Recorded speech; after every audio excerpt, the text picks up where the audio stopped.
before. Hi-ho, silver lining, and away they went. Mulligan's ices hit the open road. Cornelius was at the wheel.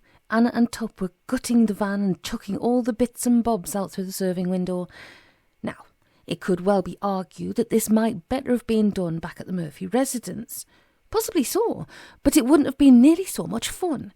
Nor would it have offered the opportunity for that extra bit of plot complication which makes it all worthwhile. A tray of cornets arced through the serving window, caught upon the mild night breeze, danced prettily along the open road, and finally came to rest on the bonnet of a parked police car. This was a marked police car. All state-of-the-art technology, the big number on the top for helicopter recognition during riot situations, the regulation police issue revolver that they always swear blind they never carry, in its usual clip beneath the glovey, the speed trap monitor thingy, and an unholy host of computer-assisted in-car crime-busting paraphernalia. The whole bit. And in this sat 2 police officers. One was young and lean and pale and pimply. He munched a Big Mac between sucks and a strawberry milkshake. The other was solid and stocky, military moustached and in the middle of his years. He tugged ruefully upon a corned beef sandwich and sipped from a flask of Earl Grey tea. Now, it could well be argued that the introduction so soon of yet another police car, be it marked or unmarked, was pushing credibility just a tad. Possibly so, but then if that's pushing credibility, just wait until you cop the identity of the rueful tugger. "Did you say that, Sarge?" asked the pale and pimply police constable, Ken Loathsome. "I did, son," replied reliable Ron Sturdy, for it was none other. "Radio in our position and we shall give chase forthwith." The unmarked police car now lurked on the corner of Moby Dick Terrace. The lights were out and the driver's window down. At the wheel and all alone, Inspector Horvis stewed in a black fug and a green tweed suit. The dreadful aspect of his shadowed stare was a real brass bedwetter, and no matter how you viewed him, the inspector was not a happy Horvis. Oblivious to alliteration, the dour detective delved a discreet digit delicately down and drew a diamond-decked dandy case from the pocket of his waistcoat.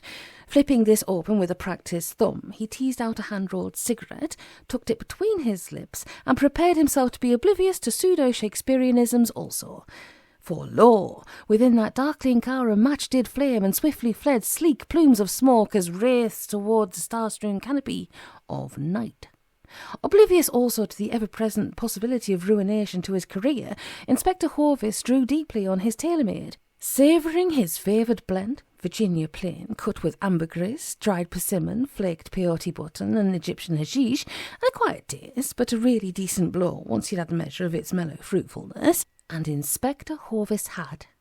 He was something of a connoisseur when it came to the use of restricted substances, holding strongly to the conviction that, when the going gets tough, the tough should get stoned out of their boxes, and at the present, the going did seem to be getting irksomely tough.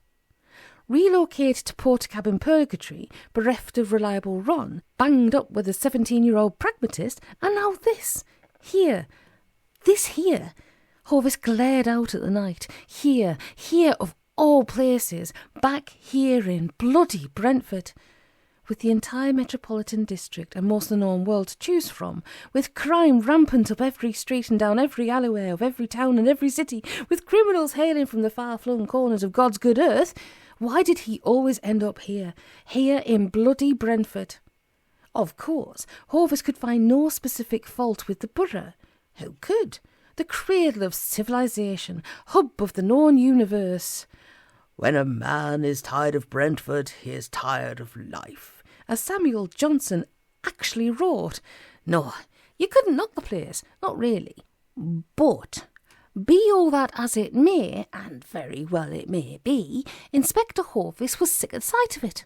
He had always imagined that his career as an inspector of Scotland Yard would be set against a backdrop of sailing yachts, swank casinos, and country houses, rubbing his immaculately clad shoulders with the tit and tiara set, bedding svelte heiresses, and blasting the further and feathered with his matched purdies on the moorlands of the gentry, while solving the crimes of the century. Not numbing his bum in a clapped-out Morris mine on the corner of a Brentford back street. Not at all. It was so damnably unfair. Why couldn't life imitate art just once in a while? He wasn't asking for much, certainly for nothing more than he rightly deserved. All he wanted was the opportunity to solve the crime of the century, with all the other perks thrown in, of course. He could see it all in his mind's eye. The accolades, the press interviews, his 8 favourites on desert island discs, the call to the palace, the light tap on the shoulder, the "Arise, Sir Sherringford Hervis." It was his birthright. Horvis sighed dismally.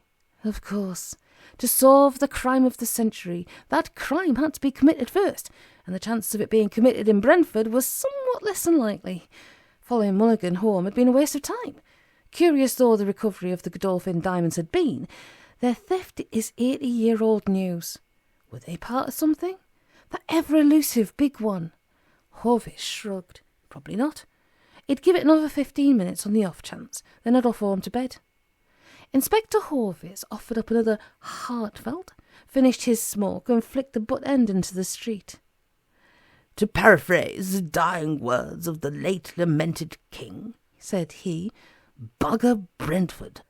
"This is car 23, called Police Constable Ken Loathsome. I'm in pursuit of a suspect vehicle travelling east on Great West. Target is a good humour truck." "Oh, what?" asked Reliable Ron. "An ice cream van." Constable Ken chewed upon his bottom lip. "Licence plate." "Registration number," growled Reliable Ron. "Registration number." Ken cupped his hand over the microphone. "What is the registration number, Sarge?" "I don't know, son. We'll have to get a little closer and have a look-see, won't we?" Sergeant Sturdy viewed his youthful associate from the corner of a world-weary eye. The boy was a buffoon, a bottom feeder in the great gene pool. Hand-reared on American cop shows and donuts, a go dunk in your decaffeinated. Not his cup of tea at all. "I'll get right back to you." Constable Ken signed off with the inevitable 10-4. "Shall I make with the siren, Sarge?" "If you must." "Excellent." "There's a police car following us," cried Anna. Cornelius glanced into the driving mirror. "We'd better try and lose that then." He put his foot hard down, as one does, and the ice cream van shot forwards. Anna and Tuppe shot backwards. They gathered in a struggling heap at the rear of the van, much to the joy of the small fellow. "Nice acceleration," he remarked. And indeed it was. Surprisingly so for an ice cream van. Or perhaps not, considering the Mulligans. Rotten apples to the core, the whole family of them. "They're trailing. Which way should we go? Tuppe! Tuppe!" The sound of a slim female hand striking a small male cheek was quite discernible, even above the roar of the van's engine. "No!" Tuppe disentangled himself from Anna and crawled forward. Cornelius leaned around and scooped him onto the passenger seat. "My thanks." Tuppe rubbed his cheek and grinned foolishly. Which way? Cornelius passed him Rune's A to Z. Tuppe leafed carefully through it. "I think we should go out a bit, not start too close to home." Agreed Cornelius. Where then? "There's one marked in Hammersmith. Indicate left, and when we go round the next bend, take a sharp right." Cornelius did so. Terence Arthur Mulligan had emptied out his socks, and now he crept barefoot up the stairs to the darkness of his bedroom. His wife, Valentina, was snoring soundly. But it wasn't the usual fear of waking the nymphomaniac, 23-stone ex-women's shot-put champion of Romania, that kept him from switching on the light. Terence tipped over to the window and peeped between the curtains. He was still there, the unspeakable inspector, parked on the corner. Terence smiled and rubbed his hands together. "You'll get yours, cuppa," he whispered. The fully marked police car screeched to a halt. "Shit!" cried Constable Ken. "We've lost the mother."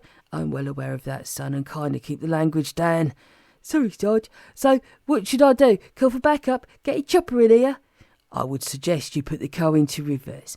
Chummy indicated left before we lost him on the bend, did he not?" "He did, Sarge." "Then reverse up and turn right." "Hey, Sarge?" "Just do it, son." "Is this it?" Cornelius asked. "This is it." Tuppe studied the A to Z. "Down at the end of this cul-de-sac." Anna leaned between them. "That can't be right. It's just an overgrown old wall down there, and you can see lights from a road shining on the other side." "X marks the spot," said Tuppe. "So what is your plan?" "Same plan as before." Cornelius took the A to Z from Tuppe and slipped it back into his pocket. "We drive down to the end here, play the ocarina through the van's speaker system. Then, when the portal opens, we storm in, grab whatever booty we can grab, and then we drive like the clappers." "And that's the plan?" "That's it." "Sad." Anna shook her head. "That is a very sad plan." You liked it well enough when Tuppe told you it back in the daddy shed. I don't like it any more. Well, I do, said Tuppe. I think it's a damn fine plan, and if it's good enough for Cornelius, it's good enough for me. Thank you, Tuppe. Don't mention it, my friend. It sucks, said Anna. And would you like me to tell you why it sucks? Cornelius looked at Tuppe, and Tuppe looked at Cornelius. No, they both said. Terence Arthur Mulligan crept back down the stairs and entered his kitchenette. It was a glum kitchenette, glum and gloomy, and dank also, and malodorous. Penicillium flourished in its sink tidy, and a grey primordial soup bubbled in the crisper of its fridge. The only thing that kitchenette had going for it was a £23,000 worth of diamonds laid out on its table, which was something. Terence quietly closed the door, tugged a cheerless chair from underneath the table, and, having first carefully examined it for errant life forms, seated himself thereupon. Then he opened the table drawer and took out a toy telephone. Clearing the diamonds aside, he placed it on the tabletop, lifted the foolish plastic receiver, and put it to his ear, and a chill ran through his bones as he did so. The toy telephone, as he knew full well, was hollow and disconnected, and could not by any stretch of the imagination be actually expected to work. But work it did. Every time. Terence shuddered as he heard the dialing tone, and his finger trembled not a little as he dialed the 3 digits on the silly little dial. Somewhere another phone began to ring. "Hello!" snapped a voice which had the cabbie's bowels a-loosening. Hello, replied Terence. "Yeah, Mulligan," went the voice. "And what do you have to say for yourself?" "I done my best, right? But I got nicked. It wasn't my fault." "I see. And what of the diamonds?" Terence gazed down at those before him. It would be just the work of a moment to say, "The police have them all." Yes, Mulligan. The police. Spit it out, man. The police have got some of them. They tried to beat the truth out of me, but I stood up to them, right? I managed to nick some diamonds back off them. I done my best. And do the police intend to charge you with the theft of the diamonds? Nah, just with speeding. We'll take care of that, then. You will? Naturally. After all, you done your best, right? Right, said Terence. I did done my best. Of course you did. Is there anything else you'd like to tell me? Yeah, said Terence. There is. The geezer who beat me up followed me home. He's all right now. He's parked in the corner watching my gaff. Well, just you go off to bed like a good fellow. There's nothing more we wish you to do. Terence breathed a very large sigh of relief. For now, said the voice of Mr. Arthur Corbould.